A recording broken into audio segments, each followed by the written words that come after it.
Well, let's now talk to Hélène de Lauzun, the Paris correspondent for the European Conservative. Welcome to the programme. How does President Macron govern effectively now for the rest of his term? He's a lame duck, isn't he?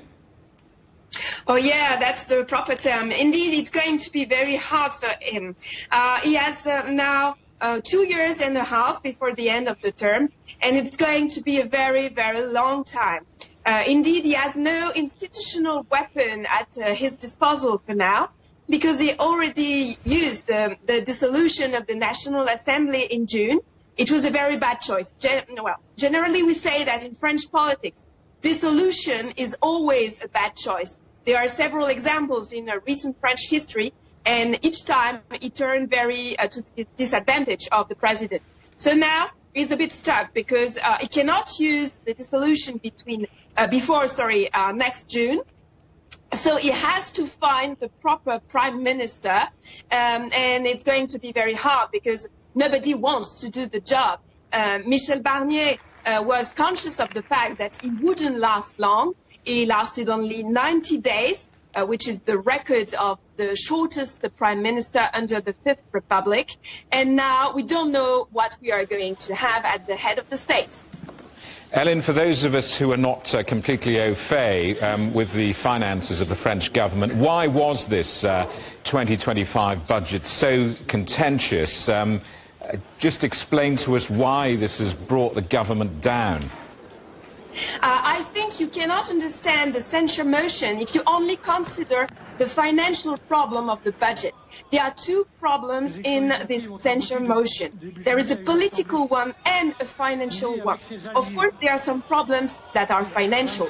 The left criticizes the fact that the taxes are not concentrated enough on big wealth, also that it's not just for the poorest people.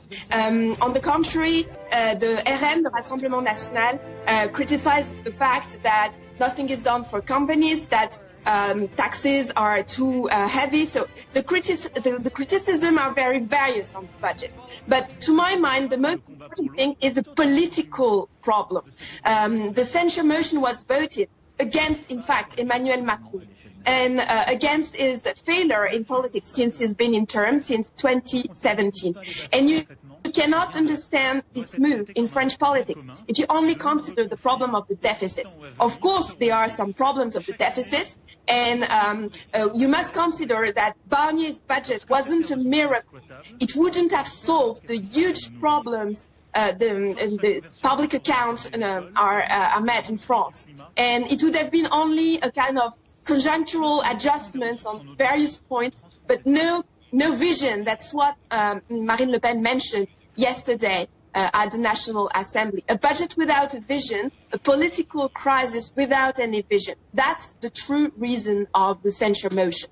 Hélène, don't go too far away. It's obviously going to be a very busy day there in Paris. Lovely to speak to you. Hélène de Lauzun, the Paris correspondent for the European Conservative.